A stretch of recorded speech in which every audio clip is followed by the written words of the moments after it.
কিয়ামতের দিন আল্লাহর আরশটা বহন করবে কয়জন ফেরেশতা? এদের সাইজ কত বড়? হ্যাঁ, শুনতে মনে চায়? বিশ্বনবী বলেন, ইন্না মা বাইনা শাহমাতি উযুনিহি ইলা আতিকিহি মাসিরাতু 700 সানা। বিশ্বনবী বলেন, ওই ফেরেশতার সাইজ আমি দেখে এসেছি। কত বড় শোনো, যারা আল্লাহর আরশ বহন করবে। পুরো সাইজ বলা যাবে না। বিশ্বনবী বলেন, ওই ফেরেশতার কানের লতি থেকে কাঁধ বরাবর। আপনার কানের লতি থেকে কাঁধ কতটুকু হবে? 4 আঙ্গুল 5 আঙ্গুল। বিশ্বনবী বলেন যে 8 জন ফেরেশতা কিয়ামতের দিন আল্লাহর আরশের পায়া ধরে থাকবে, ওই ফেরেশতাগুলোর কানের লতি থেকে কাঁধ বরাবর আসতে সবচেয়ে দ্রুতগামী যানবাহন, পৃথিবীতে সবচেয়ে দ্রুত চলে আলোর ফোটন। আলোর ফোটন 1 সেকেন্ডে চলে 3 লক্ষ কিলোমিটার। কয় লক্ষ কিলোমিটার? 1 ঘন্টায়? 1 মিনিটে? কয় সেকেন্ডে? 1 সেকেন্ড কইতে তো 2 সেকেন্ড লাগে। 1 সেকেন্ডে আলোর ফোটন, আলোর কণা ছুটে 3 লক্ষ কিলোমিটার বেগে।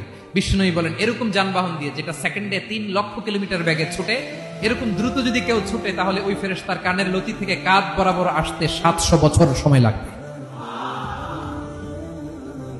এজন্য রব্বুল আলামিন বলেন, ওয়াসিআ কুরসিয়ুহুস সামাওয়াতি ওয়াল আরদা। আল্লাহর কুরসিটা আকাশ জমিন সব চাপিয়ে যাবে।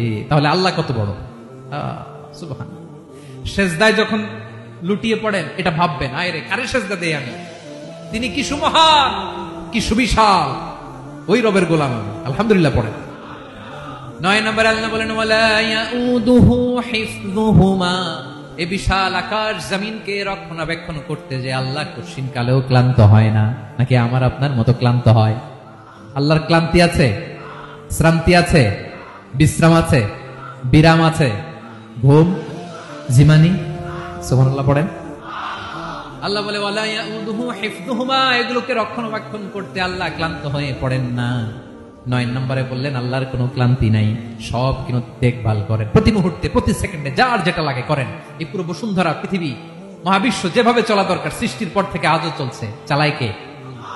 ইঞ্জিনিয়ারটা কে? আসল কারিগরটা কে? 9 নম্বর চলে গেল, আল্লাহ ক্লান্ত হন না। আর বাকি রইল কয়টা? সব শেষে আল্লাহ তাআলা বললেন, ওয়া হুয়াল আলিয়ুল আযীম। ওয়া হুয়াল আলিয়ুল আযীম। তিনি হচ্ছেন আল আলিয়ুল আযীম। সব শেষ কথা। প্রিয় ভাইয়ের, আমি বলেছিলাম আয়াতুল কুরসিতে আল্লাহর মোট কয়টা সুন্দর সুন্দর নাম আছে? 2টা তো বলে ফেলছি। এগুলো কি ছিল? আল হাইয়ু, আল কাইয়ুম। এবার সব শেষে 3 আর 4 নাম্বারটা আসছে। এটা কি? একটা আল আলী আর একটা আযীম। 3 নাম্বারটা হচ্ছে আল আলী, 4 নাম্বারটা আযীম। আল আলী মানে হচ্ছে সর্বোচ্চ, দ্য গ্রেটেস্ট, দ্য হাইয়েস্ট। তার উপরে কেউ আছে? ঊর্ধ্ব জগতের যে বর্ণনা দিছে, কি বুঝলেন? আল্লাহর উপরে কেউ আছে? এজন্য তিনি হচ্ছেন আল আলী, সবচেয়ে উপরে, সর্বোচ্চ, দ্য হাইয়েস্ট। তার উপরে কেউ। এজন্য আল্লাহ বলেন, সাব্বিহ ইসমা রাব্বিকাল আ'লা। আল আলী আর আল আ'লা কাছাকাছি অর্থ। প্রশংসা করো ওই আল্লাহর, যিনি হলেন আ'লা, সবচেয়ে বড়। তার চেয়ে বড় কেউ আছে নাকি? তার উপরে কেউ আছে নাকি? আল আ'লা। এজন্য আমরা যখন সিজদায় লুটিয়ে পড়ি, আমরা যখন সবচেয়ে নিচে যাই, আমরা বলি, আল্লাহ তুমি সবচেয়ে উপরে। আমরা যখন সিজদায় যাই, আমরা তখন সবচেয়ে কি? নিচে, তাই না? এর চেয়ে নিচে আর মানুষের সবচাইতে দামি অঙ্গ কপালটারে মাটিতে ঘষি, আমি সবচেয়ে নিচে, আর আমি বলি সুবহানা রাব্বিয়াল আ'লা। সুবহানা রাব্বিয়াল আ'লা। আল্লাহ তুমি সবচেয়ে উপরে, আমি সবচেয়ে নিচে, কিন্তু তুমি সবচেয়ে উপরে। সুবহানাল্লাহ পড়ে। আল্লাহ বলে, আমি হলাম আল আলী। 4 নম্বরে আমি হলাম আল আযীম, হাইয়ু কাইয়ুম। শেষে বললেন, আমি হলাম আল আলী, আমি হলাম আল আযীম। আযীম মানে সুমহান, দ্য সুপ্রিম। সুপ্রিম। আল্লাহর সবকিছু চরম পর্যায়ে। তার সবকিছু কি? আল্লাহর শাস্তি চরম পর্যায়ে, আল্লাহর দয়া পরম পর্যায়ে, তার সৃষ্টি প্রকাণ্ড, তার ক্ষমতা প্রচন্ড। তিনি আল আলী, আল আযীম। আওয়াজ করে পড়েন আল্লাহু আকবার।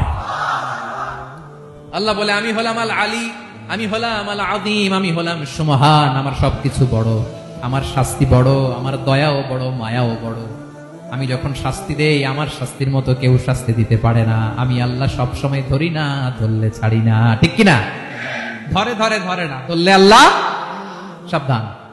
যখন আযাব আসবে, গজব আসবে, পালাবার জায়গা খুঁজে পাওয়া যাবে। সামান্য ভূমিকম্প দিলে আমাদের অবস্থা কি হয় দেখেন তো? হ্যাঁ, সামান্য একটু ভূমিকম্প দিলে বাঁচার উপায় আছে? আল আযীম, ইন্না যালজালাতাস সাআতি শাইউন আযীম। কিয়ামতের সেই প্রকম্পনটা বড্ড ভয়ঙ্কর। এজন্য আমরা সে আল্লাহর ইবাদত করি যিনি কখনো ঘুমান না, যিনি ক্লান্ত হন না, যার লয় নাই, যার কোনো ক্ষয় নাই, যিনি ছাড়া আমাদের বাঁচার কোনো উপায় নাই। ঠিক কিনা বলেন? 10 নম্বর ক্লিয়ার? আলহামদুলিল্লাহ পড়েন। যা বললাম আমরা যেন আমল করতে পারি। তাহলে একটি আয়াতের তাফসীর শুনলাম, আয়াতটার নাম প্রত্যেক ফরজ নামাজের পরে পড়বেন, সকাল সন্ধ্যা পড়বেন, ওয়াজিফা হিসেবে মানবেন তো? কোন সূরায়? আয়াত নাম্বার মোট কয়টা কথা? 1 নাম্বার, আল্লাহ ছাড়া কোনো ইলাহ নাই, তাকে ছাড়া কাউকে সেজদা দেব। 2 নাম্বার, তিনি আল হাইয়ুল কাইয়ুম, সব মরবে, তিনি মরবে, গোটা বিশ্ব তার কাছে ঠেকা, তিনি কারো কাছে ঠেকা। 3 নাম্বার, তার ঘুমও নাই, ঘুমের আগে যে ঝিমুনি আছে সেটাও। 4 নাম্বার, আকাশ জমিন এর মাঝে যা আছে সবকিছুর আসল মালিকানা কার?